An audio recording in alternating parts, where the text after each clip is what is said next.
Lin Chen, magpakasal tayo. Ah, magkakilala ba tayo? Agad-agad, nag-propose ka. Natalo ka ba sa pustahan? Hindi, seryoso ako. Sige, pero hindi ko kayang ibigay ang 88,000. At saka, dapat nating linawin ang mga kondisyon. Pagkatapos ng kasal, ikaw ang may-ari ng kusina at silid-aralan. Akin ang gaming room. Huwag mo akong isama sa pagpapanggap mo. Nakahiga lang ako sa bahay, huwag mo akong tawagin. Kaya mo bang gawin yan? Ikakasal ka ba o magpapaarkila lang? Kung ayaw mo, okay lang. Pinipilit ako ng lolo ko na makipag-date kay Yan. Wang, mukha siyang malaki at matipuno. Napaka-secure. Sang-ayon ako. Sang-ayon ako sa lahat ng kondisyon. Nandito na lahat ng dokumento at mga larawan na kailangan. Nakahanda na ang lahat ng bagay. Umalis na tayo ngayon. Diyos ko, ang galing naman nito. Sobrang nakakagulat. Si Sukinyu ay isang tamad na tao na natutulog araw-araw. Ano bang kulang sa akin kumpara sa kanya? Sana ay nakaiwas lang ako sa kasunduan sa kasal. Ngayon, naging silisiping na ako. Isang kaaway ng bayan. Sertipiko ng kasal. Binabati ang dalawa. Mula ngayon, kayo ay mga lehitimong mag-asawa na. Narinig mo ba? Ikaw na ngayon ang akin. Wala ka ng takasan. Bakit parang pinilit akong ikabit sa iyo? At hindi ko pa maibabalik ng walang dahilan sa loob ng 7 araw. Bro, ikaw ang aking Diyos. Tahimik mong dinala ang pinakamagandang babae sa paaralan. May lihim ka bang sinanay na pang-akit? Walang pang-akit. Mayroong talaan ng pamilya. At may kalahating kahon ng pancake na may sibuyas. Natural lang na magsama pagkatapos ng kasal. Lilipat ako dito. Ah, sandali lang. Hindi ba't nagkasundo tayong magpakasal? Bakit parang seryoso ka pa? Nakasulat ang kasunduan. Kailangan ng normal na buhay mag-asawa. Kasama na ang magkasama sa tirahan. At ang paggamit ng lutuan ng pancake. Kailan ako pumirma ng ganitong kasunduan na naglilimita sa akin? 3 minuto na ang nakalipas. Pangalan, Sidu 3 minuto na ang nakalipas. 3 minuto na ang nakalipas. Nag-a-apply ako ngayon. May oras pa bang makalimot? Sukatin. Ito ay script. Hindi ito totoo, tiyak na script ito. Nawala na ang asawa, kinuha ng isda. Chen. Siya. Huwag kang mag-alala, tahimik ako. Hindi kita kailanman istorbohin habang naglalaro ka, natutulog o nagpapabaya. Tungkol sa akin. Ako. Ang pinakamalaking bentahe ko ay marunong akong makisama. Ikaw, abala ka sa iyo. Ako, abala ako sa akin. Walang pakialaman sa ating mga gawain. Ang matalinong prinsesa ng paaralan ay tahimik na nagbabasa. Tahimik ang takbo ng panahon. Yung pwesto na yon, ilalagay ko ang 2 stove. Pancake pan at constant temperature duff box. Refrigerator para sa sibuyas. Ilalagay lang ang gaming chair sa tabi. Sa pagitan ng pagluluto ng pancake, makakapaglaro ako ng 2 laro. Ikaw, isang mataas na grado na malamig na prinsesa ng paaralan. Para saan ang pan ng pancake? Para magluto ng pancake at balutin ng sibuyas. Para magpakitang gilas sa sauce at magpraktis ng bilis sa pag-flip ng pan. Ano sa tingin mo ang ginagawa ko? Kaya, yung parang hindi ka nadadamay sa mundong ito sa school. Lahat yun ay persona lang. Ano pa nga ba? Kailangan ko bang kumain ng pancake na may sibuyas sa harap ng principal? Pwede pa ba akong magbawi ng kasal ngayon? Pwede pa bang magpakasal sa 9 na beses? Huli na, nakalapat na ang pangalan ni Lisiping sa noo mo.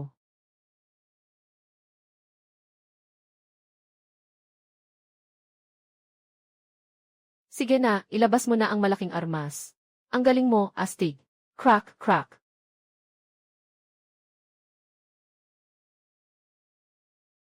Gabi na, hindi ka pa rin natutulog. Anong mahiwagang ritual ang ginagawa mo dito? Kaya tinawanan ko ang asawa ko, siya pala si Pikachu. Isang espiritu o isang pancake roll hero. Mali ang nakita mo. Ito ang pinsan ko. Ang pangalan niya ay Pikachu. Sponsorship ngayon. Nakapajama ang pinsan mo na sa iyo. Gamit ang iyong mukha.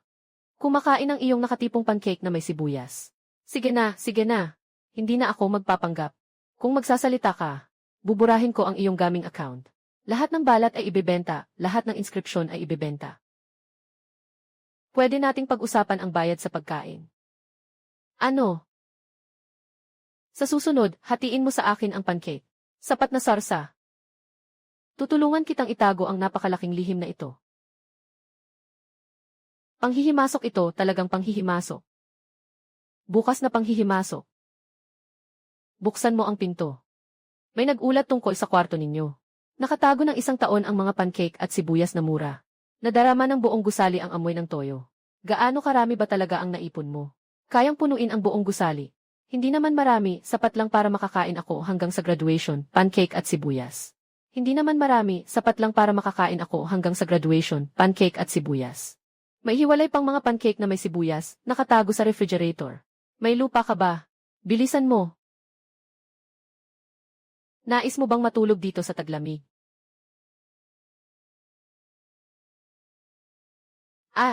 Bilisan mo, pancake, unan, sibuyas, ilagay sa ilalim ng kama.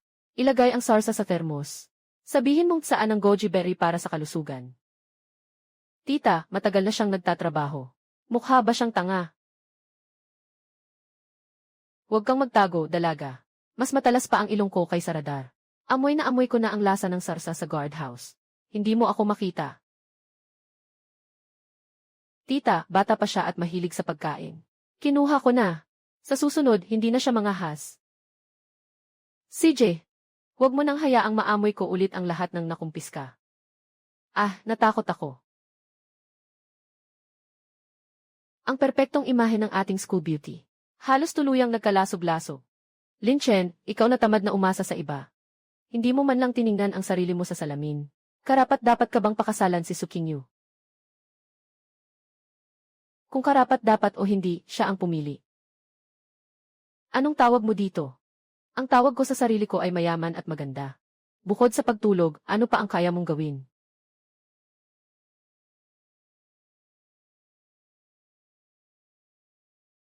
Kaya niyang maging asawa ko, ikaw kaya mo ba? Kinyo, ginagawa ko ito para sa'yo. Isa lang siyang mahirap na bata. Masasayang lang ang oras mo sa kanya. Sapat ang pera sa bahay namin. Sapat ang pancake para sa pagkain. Hindi mo na kailangang mag-alala. Kung muling sisigaw ka sa kanya, pipigilan kitang lumabas sa Jiangsheng.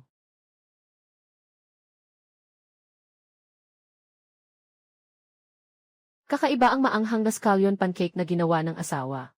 Sobrang bango. Tikman mo ito. Ang ginawa mong skincare kanina ay may charm ng mga babae sa Hilagang Silangan.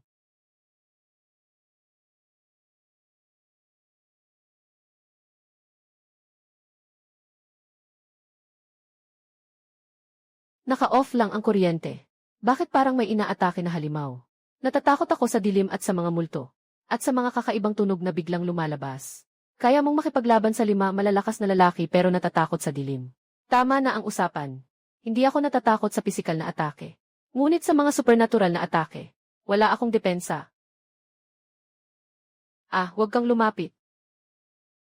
Talagang sobrang bira ko. Kung lalong higpitan mo, magiging multo na ako. Kaya huwag mo akong bitawan.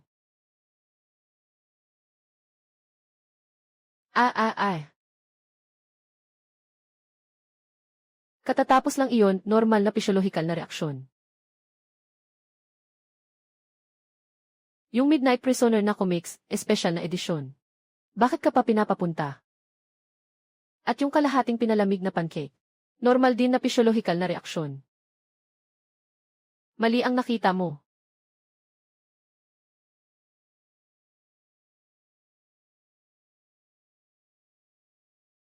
Pancake lang naman yan. Hindi yan mahirap para sa akin. Siguradong magiging emosyonal si Lin Chen sa pagkain na ito.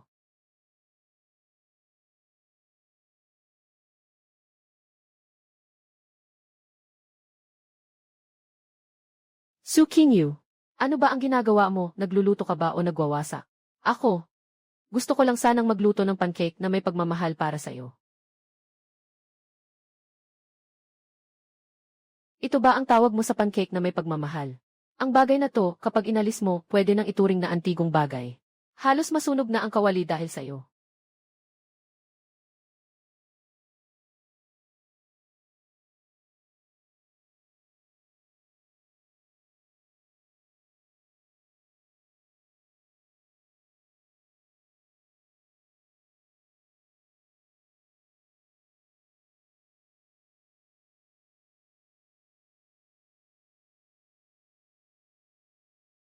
Yuyu. Nakita ko ang mga larawan ng nakaraan ni Lin Chen noong bata pa siya. At pati ang formula ng paborito niyang pancake noon. Tumahimik ka, huwag kang magsalita. Walang kahit isang salita.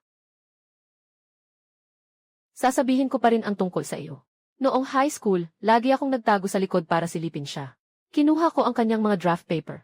Sumulat ng 3 lihim na tala-arawan ng pag-ibig. Isinakripisyo ang pagpapadala ng pancake para makasama siya sa paaralan. At araw-araw na lihim na pinapadala sa kanya ang mga rekomendasyon. Huwag tumingin. Ibigay mo sa akin.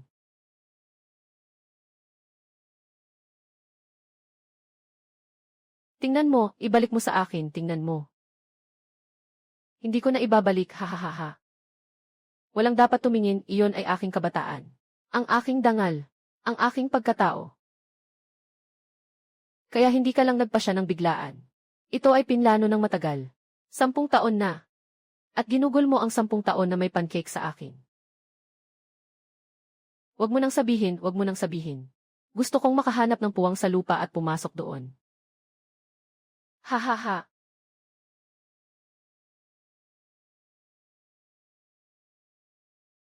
Ang larawang ito ay kuha ko noong 7 taong gulang ako sa parke ng Aliwan. Ang batang babae na ito ay ikaw. Noong panahong iyon, ibinahagi mo sa akin ang kalahati ng iyong pancake, at sinabi mong poprotektahan mo ako. Akala ko iyon ay simpleng sinasabi lang ng mga bata, na walang katotohanan. Pero inalala ko ito ng buong 10 taon. Kahit ang formula ng paborito mong sauce-flavored pancake noong araw, ay naaalala ko pa hanggang ngayon.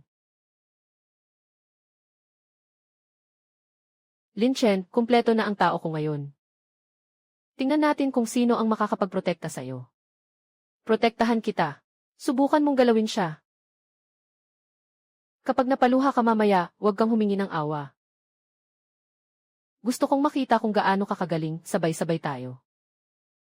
Paalala, kung tatakbo ka ngayon, maaari mong mapanatili ang iyong dangal. Kung hindi, kapag tumama ang kanyang sibuyas sa iyong mukha, hindi mo ito kakayanin. Ganito lang ang kakayahan mo. Sa ganitong kakayahan, naglakas loob ka pang makialam.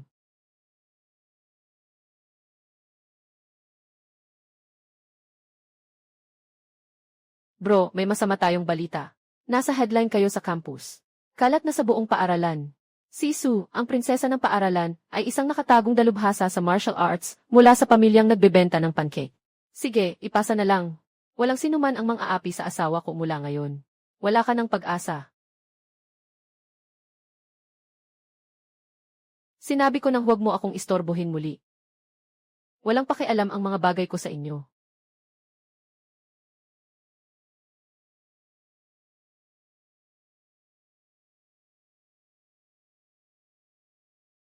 ₱31,333.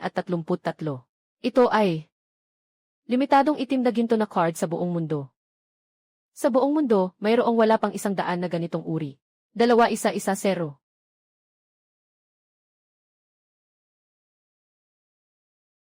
Sino ka ba talaga? Bakit may ganitong card? Oh, ito ay ibinigay ng iba, hindi ko pa nagagamit.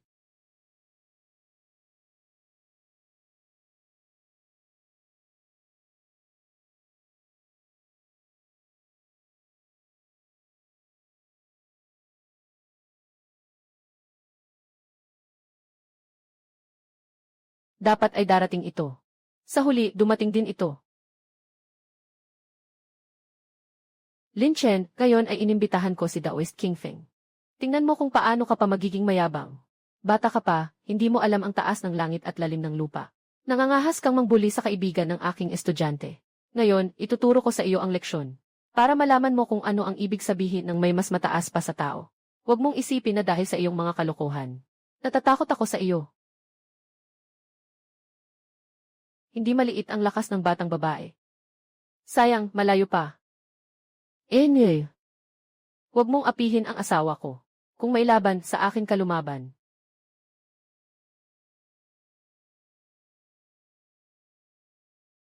Ay naku, ang likod ko. Bata, pakiusap. Ha ha ha. Lalaban ka pa ba? Alainan. Ay naku, ha ha ha. Akala ko'y kapwa tayo. Pasensya na, pasensya na. Kamag-anak ako ng pamilya Su. Tama bang bumaha sa templo ni Long Wang? Hindi ka lang marunong maglaro. Pati martial arts marunong ka pa.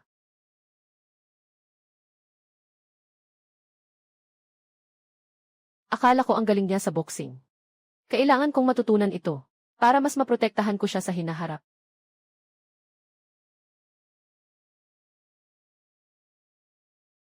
Anong ginagawa mo? Nag-iinit lang ako ng katawan. Sabay subukan ang iyong reflexes. 3. Oh, talaga. Mukhang hindi masyadong maganda ang reflexes mo. Hindi pwede. Kailangan mo akong turuan ng martial arts. Gusto kong maging kasing galing mo. Ah.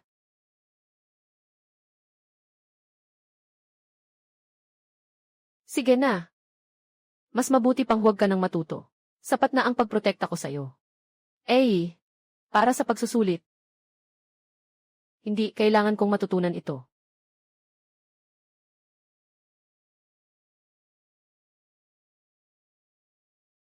Anong nangyari? Nandyan na ang mga tao sa kabila. Gusto nilang makialam sa iyo. Huwag kang umalis sa tabi ko. Matagal na kitang hinahanap.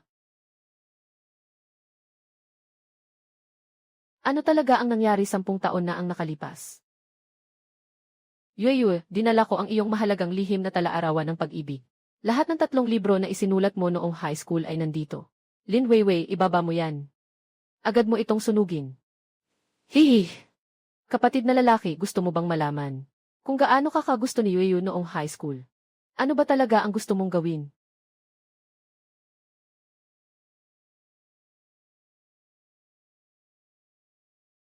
Ika-15 ng Marso. Ngayon, natutulog si Lin Chen sa klase at umuubo ng laway. Ang cute niya. Nakapagkuha siya ng larawan ng hindi niya alam at inilagay sa album. Ika-20 ng Mayo. Bumili ako ng pancake para sa agahan ni Lin Chen. At ibinigay niya ito kay Wang Pangzi. Galit na galit ako. Bukas, lagyan mo ng sili ang tubig niya. Huwag mo na akong basahin, nahihiya na ako. Gusto kong lumipat ng bahay, gusto kong lumipat ng paaralan.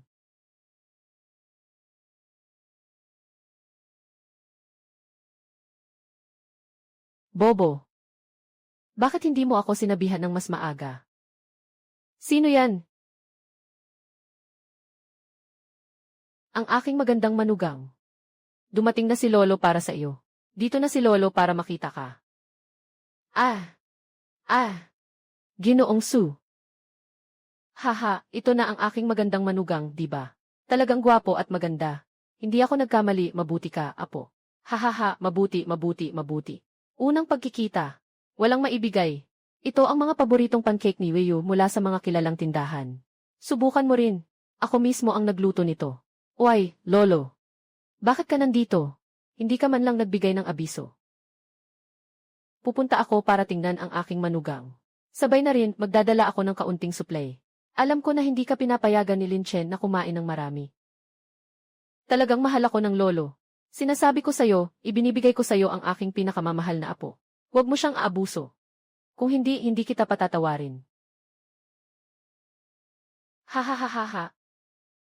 Magaling ang iyong kakayahan. Tiyak na hindi ako nagkamali.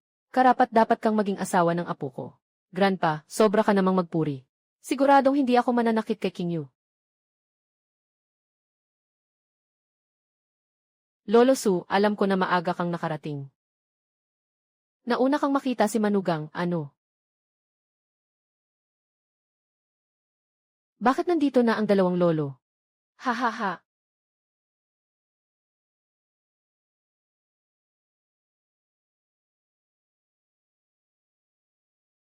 Actually, you two were betrothed since you were born.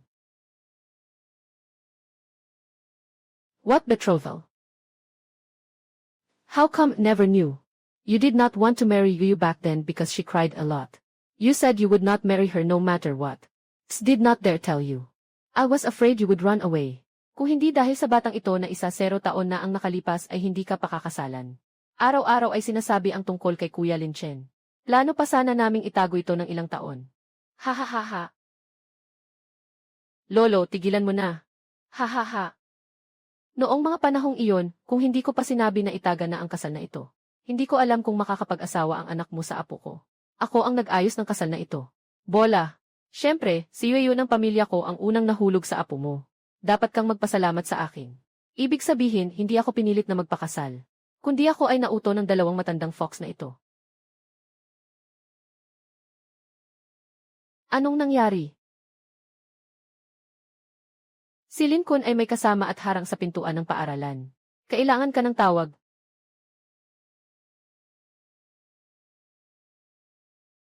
Ikaw si Lin Chen, yung ligaw na babae. Karapat-dapat ka bang pumasok sa bahay ng pamilya Lin?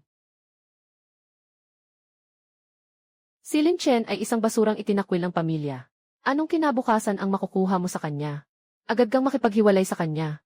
Bibigyan kita ng 1-0 milyong. Bibigyan kita ng 1-0 pang tindahan ng Pancake Square. Sino ka para pag-usapan ang pera sa akin? Mas mataas pa ang halaga ng tindahan ng pancake ko kaysa sa kumpanya mo. Mas malaki pa ang banyo ko kaysa sa inyo. Hindi ka karapat-dapat na makialam sa aking babae. Walang kwentang tao, nandito ka pa. Sa loob ng 3 minuto, lahat ng kumpanya ni Lincoln ay mababangkarote. Boss Lin, may masamang balita. Napilitang maalis ang kumpanya namin sa merkado. Nag-withdraw ang bangko ng pondo. Nakatigil ang aming pondo. Nalugi kami. Hindi ito possible. Paano mo ito magagawa? Ito ang unang pagkakataon. At ito rin ang huling pagkakataon. Huwag mong galawin si Sukingyu muli. Papalitan kita ng tuluyan mula sa Jiangsheng. Asawa, ang galing-galing mo. Chenner. Si Lincoln ay isang maliit na tauhan lamang. May mas malaking balak sa likod nito. Mag-ingat ka. Kumita ng kaunting pera. Bigyan din sila ng leksyon. 3 oras 7 oras 107.000.70. Ah! Chen, ikaw pala ang tinatawag nilang ghost. Yung financial genius na nagdomina sa Wall Street 10 taon na ang nakalipas. Malakas ba ang ghost? Hindi lang basta malakas. FDL siya ang alamat sa mundo ng pananalapi. Noong mga nakaraang taon, isang tao ang humamon sa 8 pangunahing investment bank sa Wall Street. At sa isang gabi, kumita ng higit sa 100 bilyon. Isang alamat na nagdulot ng pagkabangkarote ng 300 taong investment bank. Ah! Nagawa niyang kumita ng 1 bilyon. At sabay na pinutol ang kanilang mga pondo.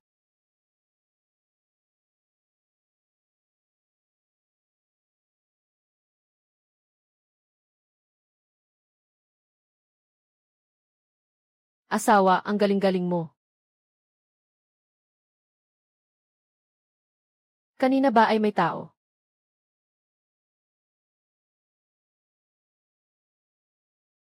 Mukhang may nagmamasid sa atin. Sukingyu, nasa kamay namin ang iyong lolo. Kung gusto mong iligtas siya, mag-isa kang pumunta sa abandonadong pabrika sa silangan ng lungsod. Kung mag-ulat ka sa pulis, papatayin siya. Ano? Huwag niyong galawin ang aking lolo. Papatayin ko sila gamit ang kawali ko. Huwag magmadali, tingnan muna ang sitwasyon.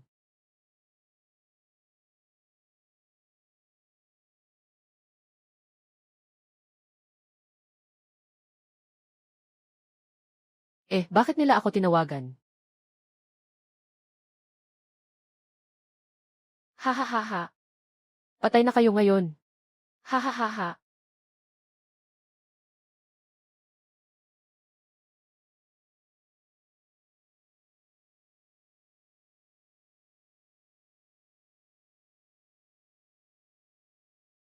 Sige, magsalita ka.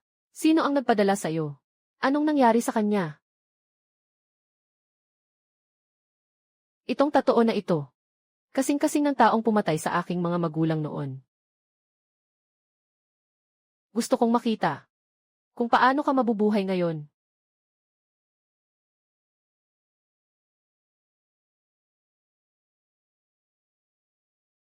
Mauna na ako. Sino bang may ganang gawing pain ang aking lolo? Mukhang sawa na siya sa buhay. Ang batang babae, napakasensitibo at malambot. Huwag mong masaktan kasi nagmamalasakit ang kuya. Sa ganitong kakayahan, naglakas loob ka pang makihalubilo. Tumayo ka. Nagkamali ako. Si Kuya Scorpion ang nag-utos sa akin. Sabi niya, basta't patayin kita. Gagawin akong pinuno ng pamilya Lin. Sabi ko, kung muling gagalawin mo siya, papaalisin kita sa Jiangsheng. Mag-ingat. Huwag maghabol, may kina nakatago. May muna nakatago. May tian na nakatago.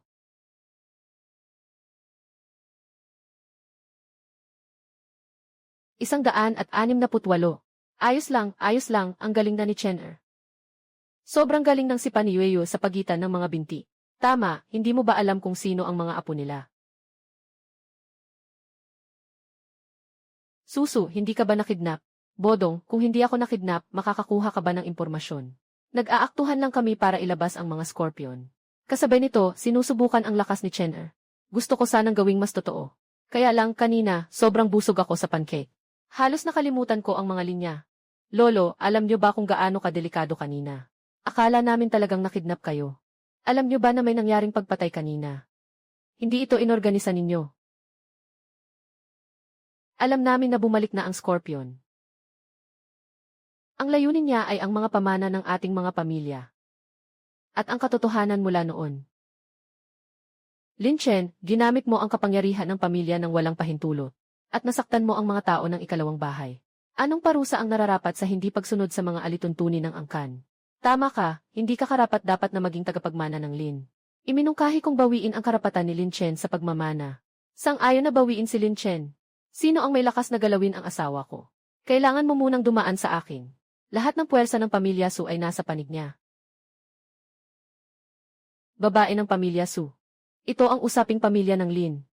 Walang karapatan ang sinuman na makialam. Narito ang Jinlongling ng pamilya Lin. Ang pagtingin sa utos ay parang pagtingin sa pinuno ng angkan. Paano mo nakuha ang Jinlongling na ito? Nang ipasa sa akin ng lolo ko ang pamana, ibinigay din niya ito sa akin. Ngayon, sino pa ang may opinyon? Bata, may masamang balita, ninakaw ang lihim na silid at nawala ang pamana. Ano? Sa lupa ay naiwan lamang ang isang itim na marka ng alakdan.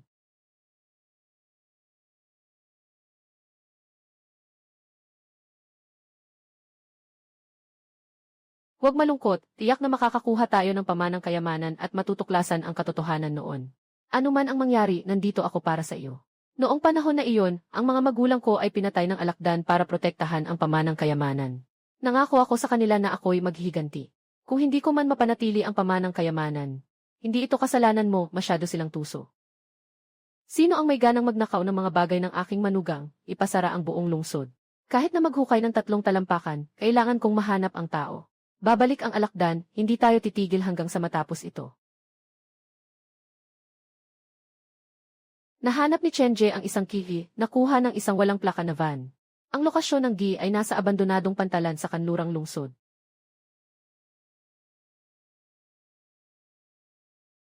Pupunta tayo para sa kabuuang bayarin. Sino mang manghimasok sa mga bagay ng aking pamilya, gagawin kong pancake siya ngayon.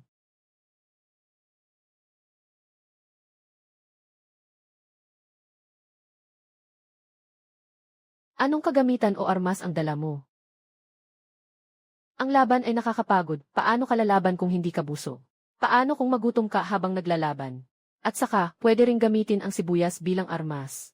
Talaga namang kahanga-hanga ka, ang iba may dalang kutsilyo sa laban.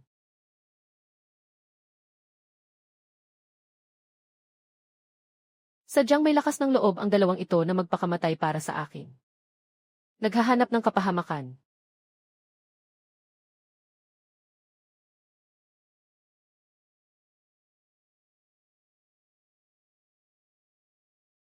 Hindi pa ito sapat para sa aking warm-up. Talaga namang hindi ka nagpapahuli, Batang Lin, napakaganda ng eksenang ito. Ikaw pala.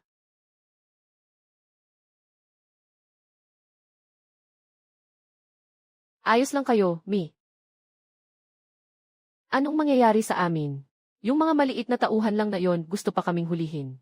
Alam na namin na gagawin niya ang ganitong kasamaan. Sinadya naming mag-iwan ng puwang. Para akitin siya palabas. Kami pa ba, kung ano-anong panganib na ang nadaanan namin. Maliit na bagay lang ito. Ha ha ha ha.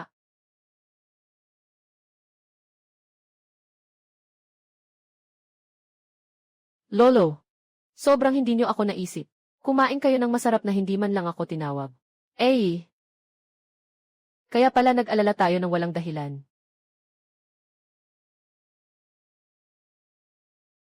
Siya nga, si Chen Xiezi. Chen Xiezi. Noong panahong iyon, akala ng lahat na siya ang nagtaksil sa mga magulang ko. At pumatay sa kanila. Ngayon, nagtatago siya sa abandonadong pabrika sa timog ng lungsod. Ano ang gagawin natin ngayon? Papasok tayo sa pabrika bilang mga undercover. Papasok tayo sa pabrika bilang mga undercover Zenith.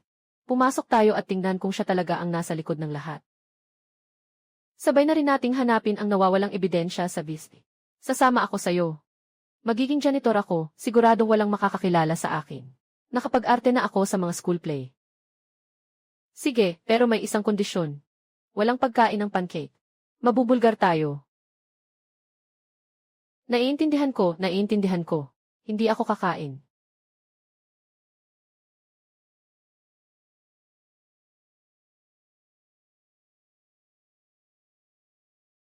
Eh.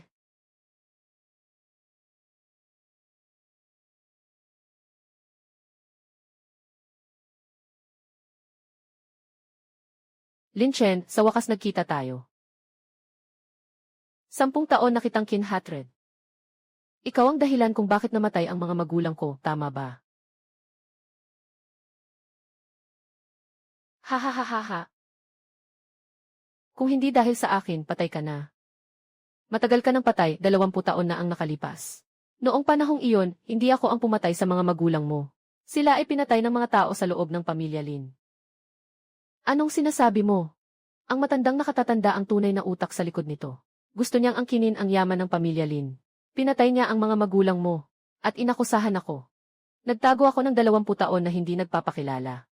Para lang mangalap ng ebidensya. Upang makaganti para sa kanila at protektahan ka. Totoo ito.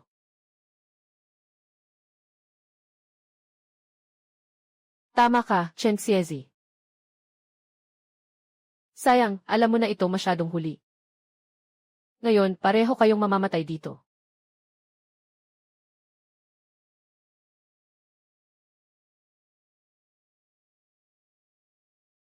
Subukan mong galawin ako. Mahal, lalaban ako para sa'yo.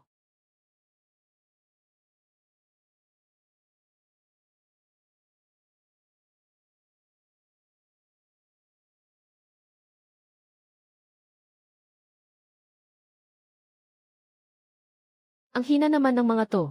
Hindi pa nga ako nakakapag-init. Lin Chen, nagkamali ako. Talagang nagkamali ako. Patawarin mo na ako. Ako ang tunay na kapatid ng lolo mo. Siya ang iyong tiyuhin. Nang namatay ang mga magulang ko, bakit hindi mo naisip na sila ay iyong mga pamangkin? Hello, pulis. Sa abandonadong pabrika sa timog ng lungsod, may mga taong sangkot sa sinadyang pagpatay at pang-aabuso sa pondo. Iligal na pagmamay-ari ng baril. Pwede bang pumunta kayo rito? Tapos na. Lahat ay tapos na. Huwag gumalaw ang mga pulis. Ang matandang pinuno ay isang maliit na tauhan lamang. Ang tunay na mastermind ay nasa likod pa. Hindi ganoon kadali ang pagkamatay ng iyong mga magulang. Kakaumpisa pa lang ng laro ni Lin Chen. Kailangan ng bayaran ang utang na ito mula 20 taon na ang nakalipas. 3 araw mula ngayon. Papalitan ko ang Lin at sunatuluyan mula sa Jiangsheng.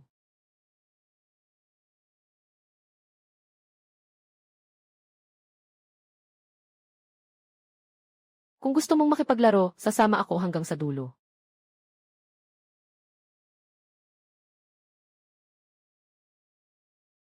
Lin Chen, nasa kamay ko ngayon ang iyong lolo at si Sulaoye. Kung gusto mong iligtas sila, kailangan mong mag-isa. Kung gusto mong iligtas sila, kailangan mong pumunta sa Xijiao Pier. Bakit ka nagdala ng iba? Agad akong mag-aaklas. Bakit? Bakit hindi ang tatay mo ang namatay noon? Bakit ang posisyon ng pinuno ng pamilya Lin ay palaging sa kanya? Anong ibig mong sabihin? Noon, nakipaglaban ako kasama ang tatay mo. Ang kaharian ng pamilya Lin ay aking itinaguyod mula sa simula. Ngunit siya ang kumuha ng aking posisyon bilang pinuno. At pinatay pa ang aking asawa. Naghintay ako ng buong 20 taon. Para sa araw na ito. Para sirain ang pinakamahalaga sa kanya, ang pamilya Lin. Sirain ang kanyang pinakamamahal na anak. Ikaw ay isang baliw. Huwag ipasa ang sariling kasakiman at kasalanan sa iba. Nandito ako ngayon. Walang makakalapit sa kanya. Sige, magkasama na lang kayo sa impyerno. Naghahanap ka ng kamatayan.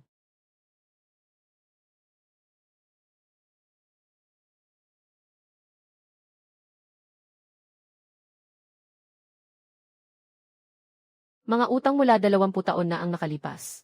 Ngayon, babayaran ko ito para sa aking mga magulang kasama ang interes. Imposible, tiyak na naayos ko na ang lahat, imposibleng mangyari ito. Lin Jiangwu, ikaw ay inakusahan ng sinadyang pagpatay, pagsabog na hindi nagtagumpay, at pagnanakaw ng pondo ng gobyerno. Ngayon ay arestuhin ka ayon sa batas.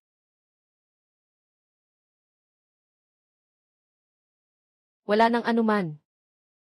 Tapos na ang lahat. Sa wakas ay natapos na. Sobrang hirap para sa dalawang batang ito.